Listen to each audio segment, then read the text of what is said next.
ఇది అర్జున తెల్లమద్ది. అర్జున అనే పదం మనం గణపతి పూజలో గణపతి పత్రిలో అర్జున పత్రం పూజ చేయమి అంటాం. అర్జున పత్రం ఏదో పత్రి వేస్తాం పనికిమాల పత్రి. అర్జున తెల్లమద్ది చెక్క అండి. మనకి టీలు ఉన్నాయి, పూర్వం 3 రకాల టీలు ఉన్నాయి. ఒకటి సుగంధి పాలతో టీ ఉంది, అంటే ఏకమూలిక టీ, అంటే టీ అనకూడదు అమృతం, అంటే టీ రాకముందు మన టీలు అర్జున టీ. దీని బెరడు పొట్టి కషాయం పెట్టుకుని కొంచెం పాలేసి బెల్లం వేసి తాగేస్తే టీ కన్నా బాబులా ఉంటుందండి. ఇది ముఖ్యంగా ఏంటంటే మీరు ఒక సంవత్సరంలో ఒక 20 రోజులు ఈ పొడి తీసుకుంటే గుండె జబ్బులు దరిజారు. హార్ట్ 4 వాలు బ్లాక్ అయిపోయినా ఓపెన్ అయిపోతాయి.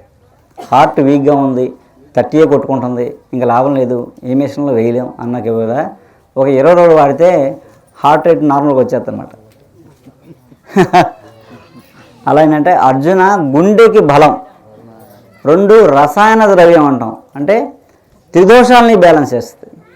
సర్వరోగ నివారణ అంటే ఈ తెల్లమద్ది అందరూ వాడుకోవచ్చు, ఏమీ చెడు చేయదు, దీనివల్ల సైడ్ ఎఫెక్ట్లు ఉండవు. నార్మల్గా ఉన్నా లేకపోయినా మనం టీలానా తాగొచ్చు, లేకపోతే అప్పుడప్పుడు మనం పొడి వాటర్ తీసుకోవచ్చు, వాడచ్చు. అది ఇది అర్జున పత్రం, అర్జున బెరడు, అర్జున మూలిక, తెల్లమద్ది.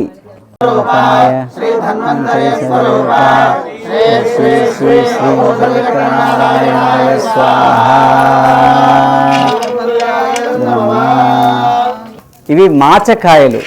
మాచిపత్రి వేరు, మాచకాయలు వేరు. మాచకాయలు అంటే వీటిని, ఈ కాయకు ముళ్ళులా ఉంటాయి అన్నమాట. మాచికాయ అందరిలో ఉండేది పూర్వం. మాచికాయ ఎందుకంటే తేలు కుట్టిందనుకోండి, ఇలా అరదీసేస్తే పెయిన్ తగ్గిపోద్ది.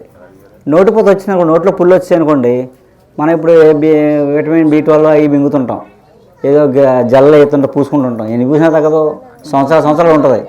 మాచికాయ పూర్వం ఇళ్ళలో ఉంటే నోటిపోత వస్తే ఇలా అరదీసి రాస్తే 3 గంటల్లో తగ్గిపోయేదండి. 3 hours పోయేది. శుభ్రంగా బిర్యానీ తినేచ్చామట, ఆవకాయ అన్నది నేర్చామండి. అప్పుడు దాకా మంచినీళ్ళు తాగుతా మడిపోరికి రాసి 3 గంటల తర్వాత ఆవకాయ అన్నది నేస్తే తగ్గిపోయి తినేసుకోవడమాట. అంత బాగా చేస్తాం మాచికాయ.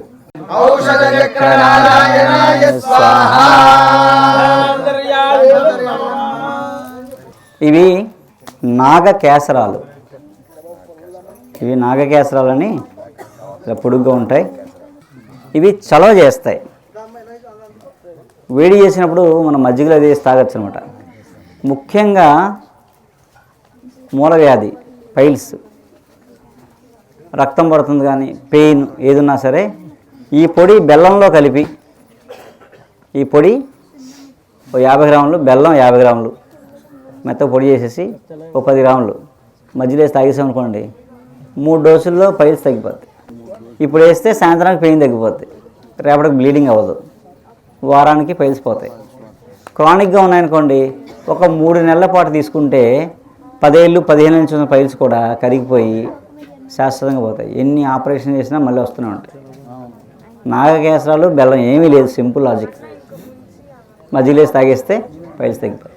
మాది ఏలూరు దగ్గర కళ్ళచెరువు గ్రామం. నేను ఒక మెడికల్ ప్రాక్టీషనర్ని, ఆర్ఎంపీ డాక్టర్ని, ప్లస్ మెడికల్ షాప్ కూడా ఉంది నాకు. అయితే ఇలాగే సార్ది ఒక 9 months బ్యాబో యూట్యూబ్లో చూశాను. ఇలాంటి చాలా చూస్తుంటాను అని అనుకుని సార్ని చాలా తక్కువ అంచనా వేశాను నేను. తర్వాత నా మిస్సెస్ బండి నుంచి పడిపోతే ఆవిడకి బ్యాక్ పెయిన్ అయితే నేను ఆల్రెడీ 15 days పెయిన్ కిల్లర్స్ అవి వాడేసాను భయపడుతూనే. తర్వాత విడ్డి హాస్పిటల్ని తిరుపతి దగ్గర ఒకటి ఉంది, ద్వారకా తిరుమల దగ్గర. ఆ విడ్డి హాస్పిటల్ తీసుకెళ్ళి రేడియం థెరపీ 4 రోజులు ఇప్పించానండి. ఆవిడ కనీసం ఆవిడ పని ఆవిడ చేసుకునే స్టేజీలో లేదు. ఆఖరికి నేను ఇంట్లో పని మనిషిని పెట్టుకోవాల్సి వచ్చింది, ఆవిడ బెడ్ రెస్ట్ ఇవ్వాల్సి వచ్చింది. చివరికి ఏమైతే అవుతుందో సార్ ఏదో చెప్పారు కదా అని చెప్పి సార్ దగ్గరికి వచ్చాను. 20 daysలో ఆవిడ 80% రిలీఫ్ వచ్చిందండి. Back pain, sciatica pain. Already ఇప్పుడు హ్యాపీగా ఆవిడ పని ఆవిడ చూసుకుంటుంది, 90% తగ్గింది. ఇంచుమించు సుమారుగా 40 years నుంచి నేను సైనసిస్తో ఇబ్బంది పడుతున్నాను.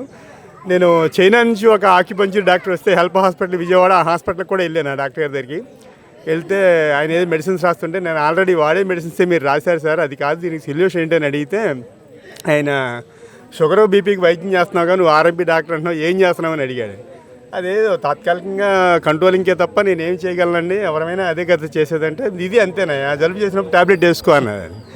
9 months అగో నాకు ఇది కానీ ఏమీ తెలియదు, నెల్లిమర్లు ఏమీ తెలియదు. క్యాంపులు ఏమి వైజాగ్ టీటీటీ కళ్యాణ మండపంలో పెట్టారు సారు, అక్కడికి వచ్చాం ఇద్దరం, ఆవిడికి అక్కడే తీసుకున్నాం. జస్ట్ నేను ఆయిల్ టీ తాగిన తర్వాత వెంటనే నాకు కాఫ్ అది తగ్గిపోయింది. జస్ట్ ఆయిల్ టీ తాగాను అక్కడ, ఆయిల్ టీ తాగిన వెంటనే కాఫ్ తగ్గిపోయింది. కోవిడ్ ఫిక్స్కి వెళ్ళాను నేను. ఆ కోవిడ్ లక్షణాలు కూడా పోయినాయి నాకు. యాక్చువల్గా చాలా ఆయాసపడేవాడిని, ఇబ్బంది పడేది. సైనసిస్ 9 months అయింది, ఈరోజు కూడా సైనసిస్ ప్రాబ్లం మళ్ళీ నాకు రిపీట్ అవ్వాలి. 1 month వాడమన్నారు సార్, 1 month వాడాను మెడిసిన్స్. మళ్ళీ ఎందుకైనా మంచిదని మొన్న ఒక 1 monthకి తీసుకున్నాను మళ్ళీ. అది ఊరికే వాడాలని వాడాను తప్ప 9 months నుంచి అసలు నాకు సైనసిస్ అనేది లేదండి. యాక్చువల్గా సారు ఇవాళ కలియుగం దైవంతో సమానం. యాక్చువల్గా పొగిడేవని కాదు కానీ ఇవాళ రోగుల పట్ల కలియుగ దైవం అని. అంటే నిజంగా వెంకటేశ్వర స్వామి ఎవరి కోరికలు తీరుస్తున్నారు ఎవరికి తెలియదు కానీ ప్రత్యక్షంగా మానవ రూపంలో ఆయన మన కలియుగ వెంకటేశ్వరుడు ఆయన, అంతే నా ఉద్దేశం అయితే. అది పొగట్టమని కాదు, ఇది ఎవరైనా పొగడతనుకుంటే వాళ్ళ కర్మ, మనం ఏం చేయలేము. రాధార్ మనోహర్ దాస్ గారు అన్నారు, రవి ధర్మాలకు అమ్మపోతే కర్మ అని ఆయన అన్నారు. అది అక్షర సత్యం ఆయన. నేను అది విని చాలా ఆనందపడ్డాను. నేను ఇప్పుడు కనీసం సార్ దగ్గరికి ఒక 20 మంది పేషెంట్లు పంపింటాను, బ్యాక్ పెయిన్ పేషెంట్లు, ఆయన వైద్యం చేయకుండా 20 మంది కూడా సార్కి దండం పెట్టమనేసి నాకు పెడుతున్నారు. డాక్టర్ మంచి ప్లేస్కి పంపించారని. నాకు కాదు పెట్టాల్సింది, ఆయనకే పెట్టాలమ్మా అని చెప్పేసి అంటున్నాను. నేను ఇంకా సార్ దగ్గర పంపిస్తూనే ఉంటాను. నేను పెయిన్ కిల్లర్ అనేది వాడదలుచుకోలేదు. ఇంకా యాక్చువల్గా పెయిన్ కిల్లర్ అనేది ఏ పేషెంట్కి వాడదలుచుకోలేదు. పెయిన్ అనే మనిషిని ఎవరినైనా సార్ దగ్గరికి అడ్వైజ్ చేస్తున్నాను నేనైతే. సార్కి అయితే నేను కూడా రుణపడే ఉన్నాను. క్యాంప్ ఎలా ఉంది? క్యాంప్ మాత్రం వండర్ఫుల్ క్యాంప్ అండి. ఇటువంటి అద్భుతమైన క్యాంప్ని నేనైతే నాకు 56 సంవత్సరాలు ఎప్పుడూ చూడలేదు. 56 సంవత్సరాలు ఇటువంటి క్యాంప్ని చాలా అద్భుతంగా ఉంది. అసలు ఇటువంటి అనుభూతులు పొందడం అనేది మానవుడి లక్షణం కూడా ఇదండి. చాలా బాగుందండి, అత్యద్భుతం ఇదండి.